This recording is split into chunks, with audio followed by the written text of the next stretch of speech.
welcome to Let's Talk with Victory. I'm Leisha Lee, here with my lovely castmates, my sisters of Let's Talk. And happy Mother's Day to you all. We have all the mothers on the show today. And happy Mother's Day to you out there watching us and tuning in today. So today we're going to talk about the truth of motherhood. We're going to talk about the love, the pressure, the identity shifts, and everything we don't always want to say out loud. So my first question to you all is, what does motherhood mean to you today? In one sentence. Let's go. Enduring everything. Enduring everything, okay. Strength. Being the protector. Okay. Servanthood. Having tenacity and being empathetic. Okay. For me, I feel like motherhood is all of that and like wrapped up in love. Yeah. Because in that love, it's like you have to be everything. Yeah. Like you're pouring out of love comes the structure, out of love comes the correction, out of love comes the empathy, the sympathy. Like it's so much to motherhood. So for the first segment, we're going to get into a reality check. Okay. Breaking the perfect mom myth. Mm-hmm. So, what's something about motherhood that surprised you the most? The mental and emotional pain that you endure as a mother. I didn't realize that when I was a child, and I wasn't a mother because I was just doing me and I didn't see what the problem was. So now, yeah, that's major to me. For me, kind of seeing, because my kids are kind of older now, so the pushback that I get from them, it kind of puts me back into where I was when I wasn't necessarily pushing back with my mom, but remembering things that she told me, it would come back, and my mother would always say, well, when you have your own kids, you'll learn, you'll realize what I'm saying when you have your own kids. So those moments when my kids are giving me pushback or going through the same things that I did when I was young, it brings me back to that, like, yeah, my mom was right, now I'm going through that. For me, it would have to be, because I was a teenage mother, and I've stated this before, but it would have to be the financial part, because kids are costly.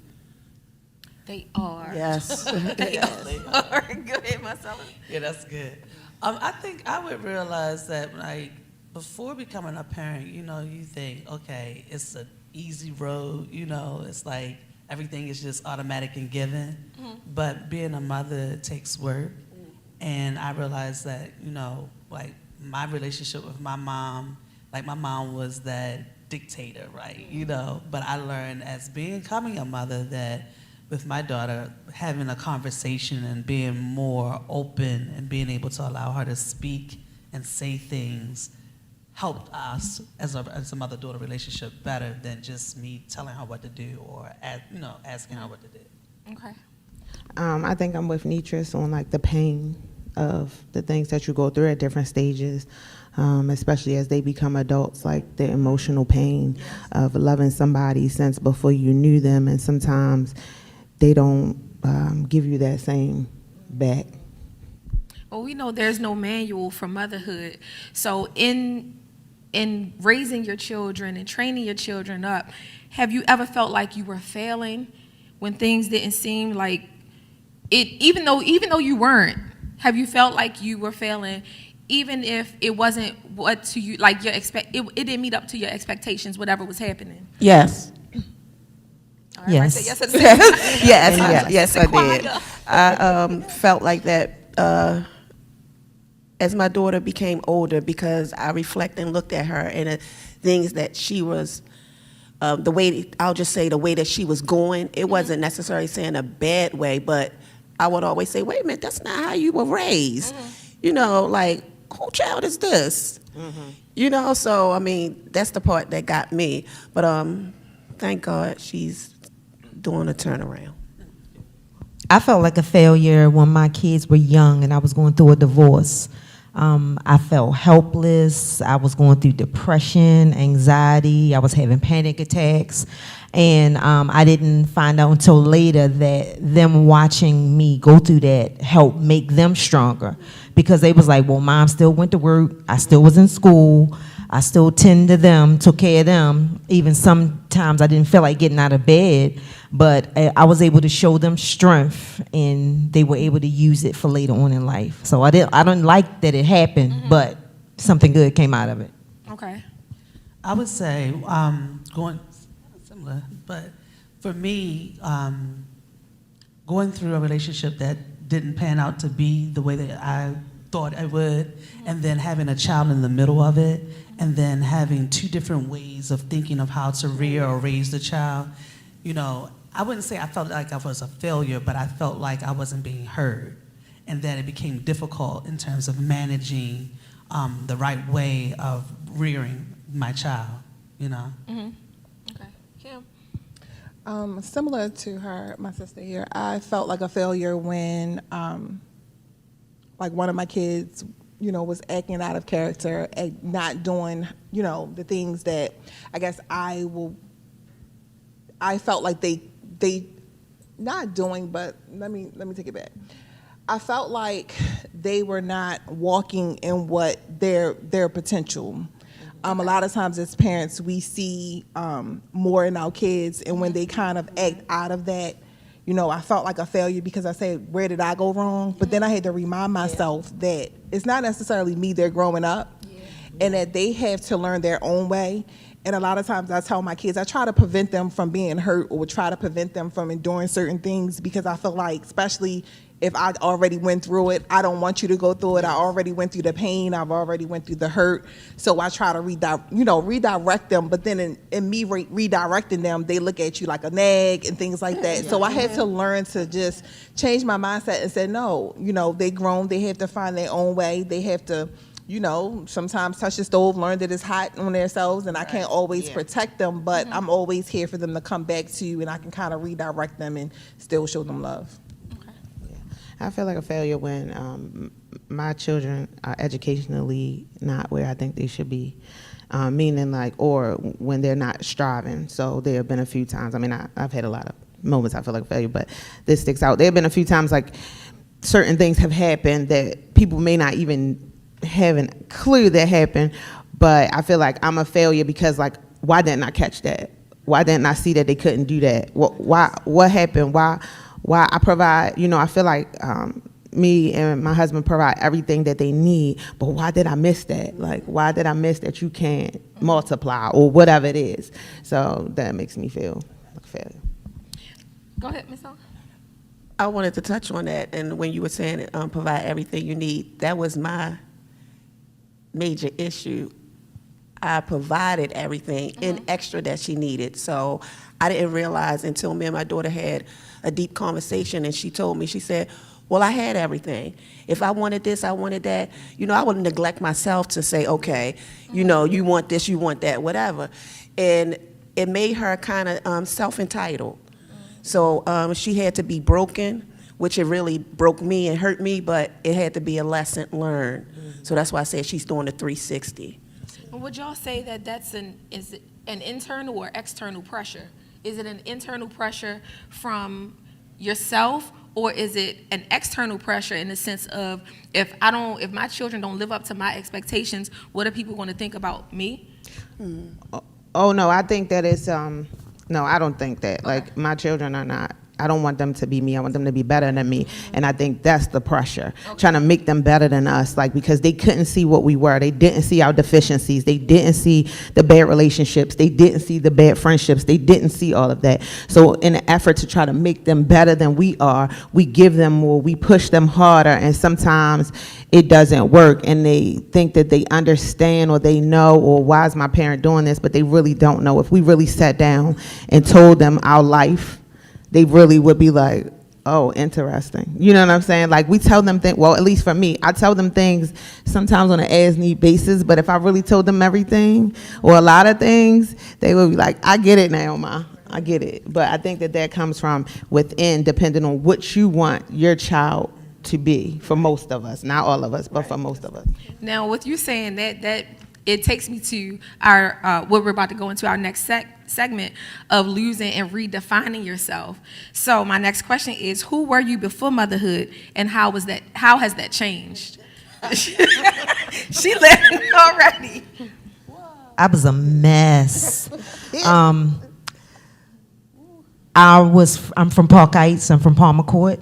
So that's a really bad neighborhood. So I had to be a certain way because I was from a bad neighborhood.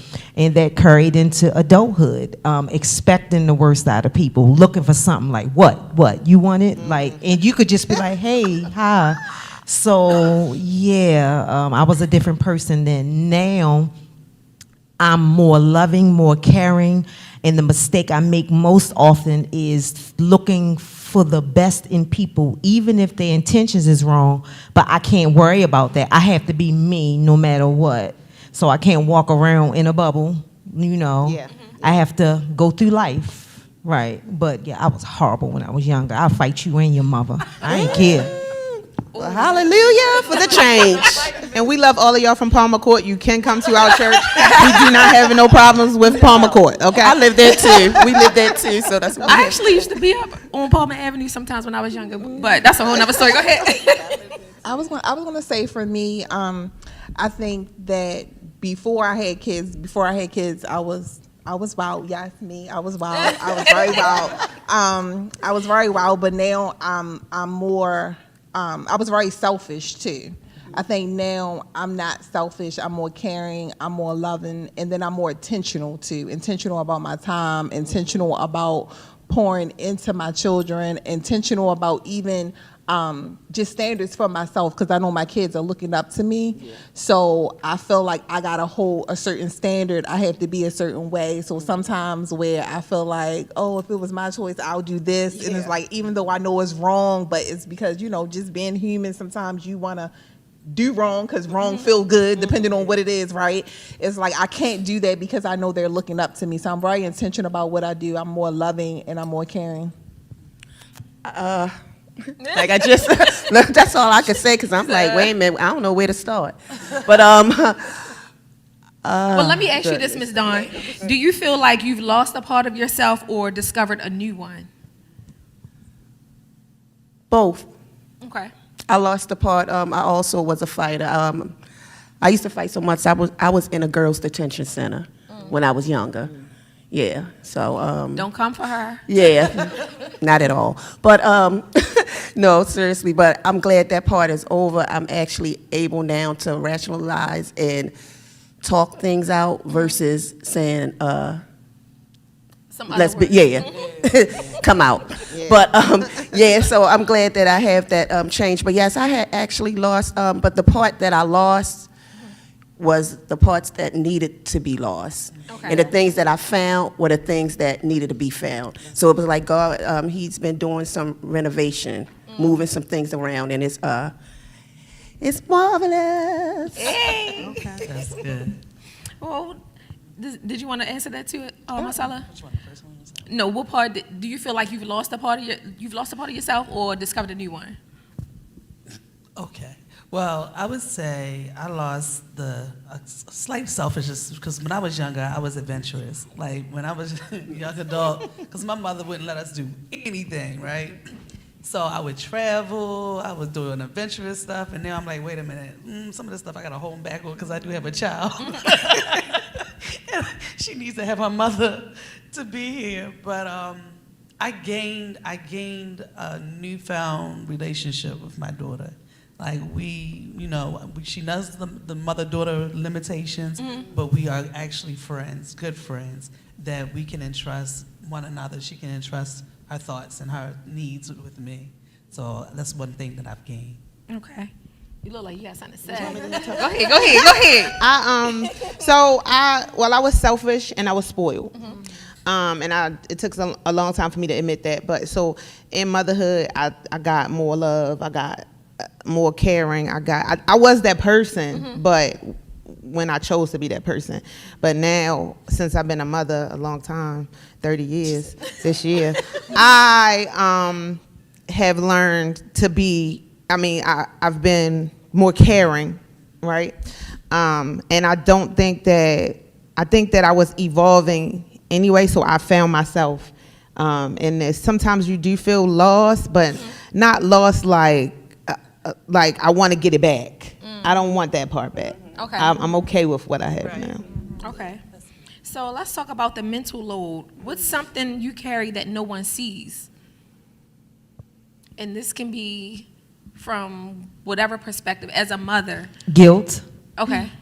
For me, guilt has been an ongoing battle because it's things that I gave my kids because of a void, and I feel like that kind of sort of set them up for failure because instead of them having to work for it, I wanted to make up for it, like here.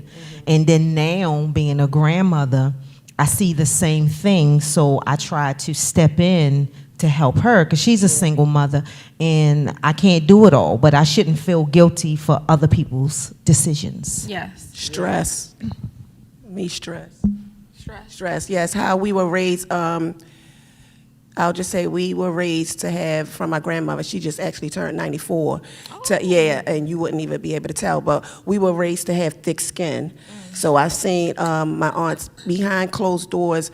They carried a lot of things, and also myself, but visibly looking at us, you wouldn't be able to tell. You know, it still looks like, okay, we're put together, but internally, we might have been mentally breaking, but we're made to have that exterior look a certain way. So mine would be carrying a lot of stress, but in just going, like an Energizer buddy until I was set down by God and He took my batteries out. Sometimes in different seasons I go through worry, sleepless nights. Actually this week, having a sleepless night, talking to my husband about, one of my kids. It's kind of hard, you see them out, and I'm sorry if I get emotional, but you can't, but That's why we got tissues. no. It's hard, and I'm crying in front of y'all, oh my God. It's okay. And it's Sometimes real. It's like, it's just hard, because you worry about them, right? You see them tampering things that they shouldn't, and you just worry about the consequences, and sometimes it's like, they do the things, they older, but it's kind of like in their innocence too, because they don't sometimes know the consequences that come with their actions. So as their mother, you try to protect them, you try to guide them, and when they don't want to listen, it's like, what do you have? And they're old enough, it's like, I can't make them. You know what I mean? So it's kind of hard. So sometimes you worry about your kids. You go to sleepless nights. Yeah. And that's when your prayer and trust in God gotta step in. Yes, you do. I had You to. go ahead. You can go.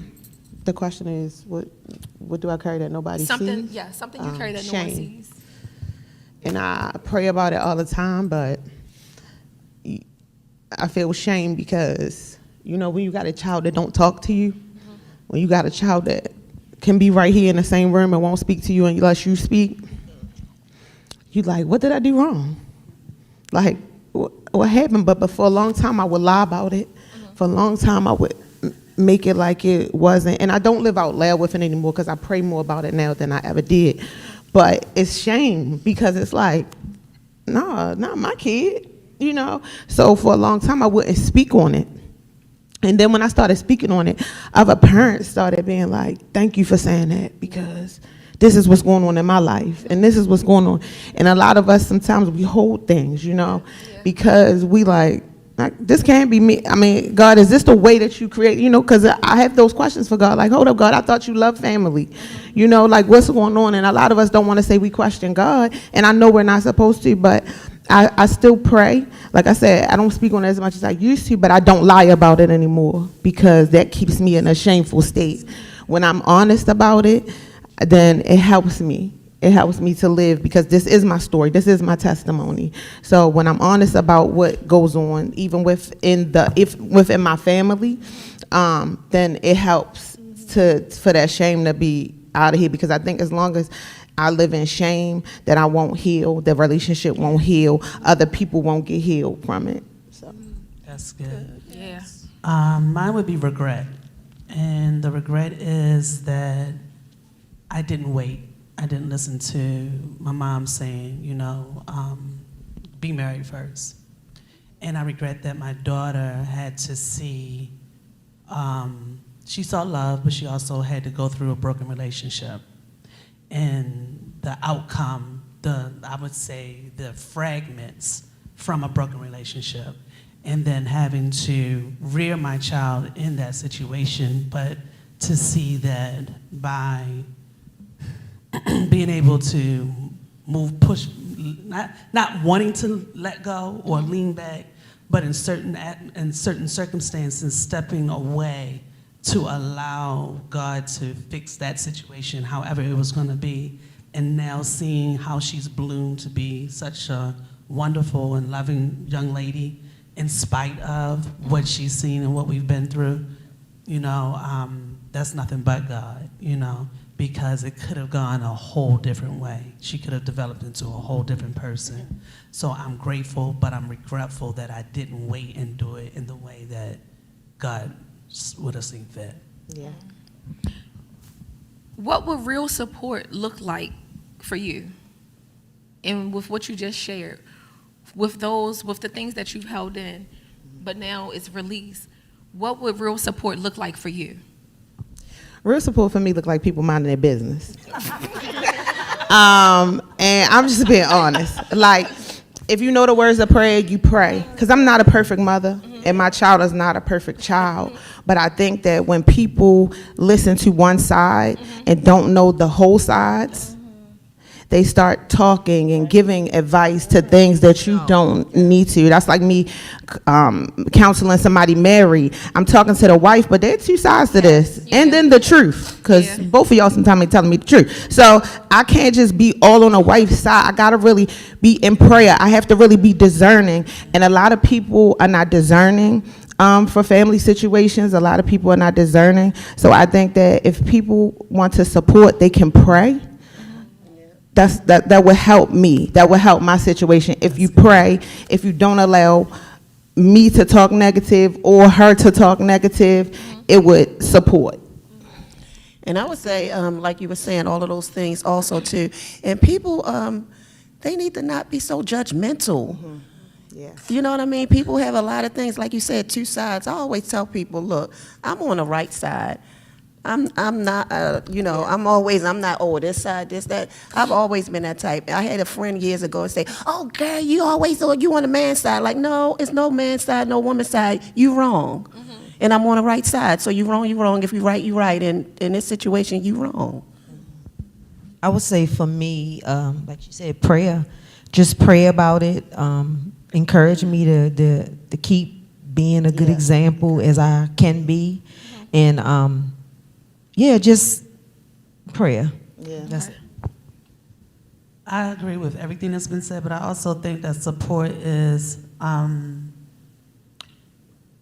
not expecting other things from people that you're not going to do for yourself. You know what I mean? Because oftentimes people will try to make you live up to this golden image, or expect a golden image for me to walk in, but they have their own things in their selves that need to be fixed. So the one suggestion that I would say is, first of all, God knows each and every one of us. He's the navigator, He's the creator, and let go and let God. Let God create us and mold us to be who we are supposed to be, and stop judging people for what you think they should be. Let people walk in their walk in their journey, however it should be, and don't second guess anybody.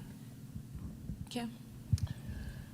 I would say support for me, or just in my situation about worrying. Yes. I guess affirmation will help out. Just reaffirming that. Keep your faith. Sometimes just giving them extra words of affirmation to me. But then also to support will help with my situation in regards to a lot of times I am the outspoken one. I do call out what I see because I'm a mother. That's what I'm supposed to do. But I feel like others, and I'm not saying everybody, because I don't feel like everybody should be saying something to my child.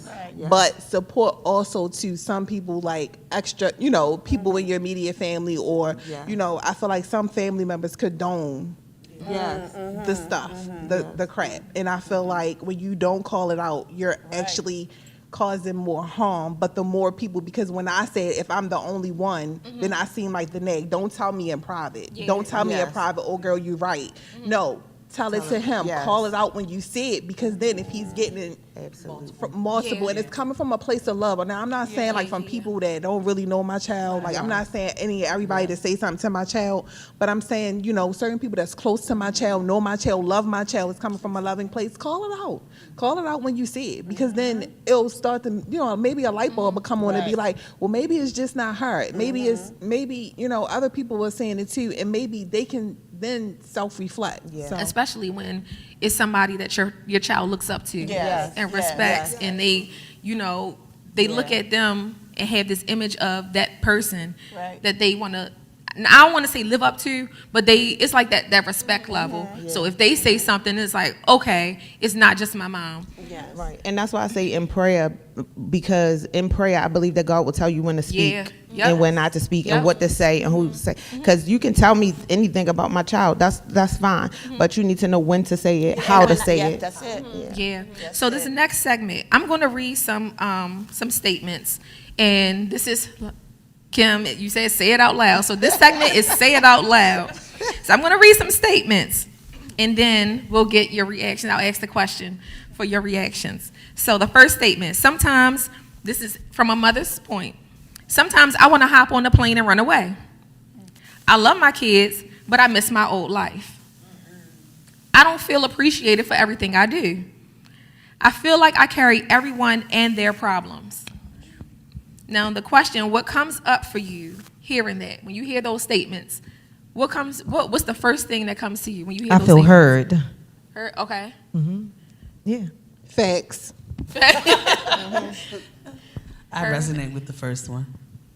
Hopping on the plane and running away. I feel like truth. Sure. I feel like carrying, like you said, everybody else's burdens, and I feel like, where's the plane? So I'm gonna get up now and go get on that plane. Book a flight. Yeah, book a flight. Oh, she want to get on the plane now. Listen, God is doing No, something. yeah, God so don't get on that no you plane. know. Line right now. Well, we gonna skip them lines first. Let them So you know I'm stepping out. You know it must be something then. If I Yes. said I'm getting on a plane.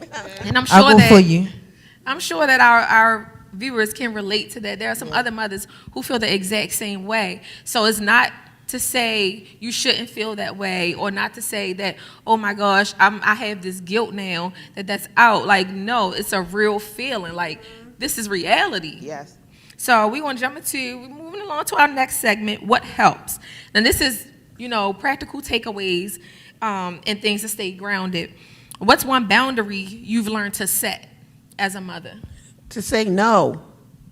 Like no. No is a Just complete yes. sentence. To say no. I used to be yes, yes, yes, no. As a mother, the boundary of knowing when to not give. If they can have money for DoorDash and catching Ubers everywhere, you can buy your own food. Yeah. My daughter just ordered it last night. All right. What would you tell a mom who's overwhelmed right now? It will get better. It will get better. You gotta lay it on the table. Like, you have to take a moment to sit still and figure out what you need for your child. Like, you have to take a moment to sometimes you gotta write it out. Like, or how can I help? Or why am I overwhelmed? Am I doing too much? Am I trying to be too much for my child? But it will get better. That's a promise. It will get better. And I would say it will get better, but then also to take some time for yourself. Yeah. I feel like as mothers, we pour so much into our children, into our families, and ensuring that they are okay, that we lose who we are. So sometimes whatever it takes for you to pour into yourself, whether it's just taking a walk, take those moments. And it's okay to take those moments, Sometimes, like you said, it's okay to say no. Like, I can't do that because I'm putting myself first today. I'm going to take my walk. I'm going to go to the spa. I'm going to do what I planned on doing for myself today. So making yourself sometimes a priority. Yeah, I agree with that. Also, I would say to the mother, definitely it's going to get better. But look at how it was in the beginning. How did you feel when you first became a mom? Was that a joyful part of your life? And if it was, just keeping in mind that being a mother is God's lending us his responsibilities. We are the guardians. We are the caregivers of motherhood, and just thinking about where your first love come from when being a mom. So we're going to close with a love letter moment. And I would like for you all to finish the sentence. So we're about to end this show. We won't wrap it up with this letter. Finish the sentence. To the mom I am today. Girl, you did that. Kim? To the mom I am today, I'm strong. Marcella? To the mom I am today, I'm encouraged. Ms. Dawn? To the mom I am today, I would say thank you and continue to press. To the mom I am today, you have endured. Keep pushing. However you show up today, as a mom or simply a woman, you are enough. Psalms 139:14, you are fearfully and wonderfully made. And 2 Corinthians 12:9 says God's grace is sufficient for you. You don't have to strive to be worthy, you are worthy. We want to thank Pastor Tony Smith and Victorious Ministries for allowing us to be a part of the vision. Until next time, bye-bye.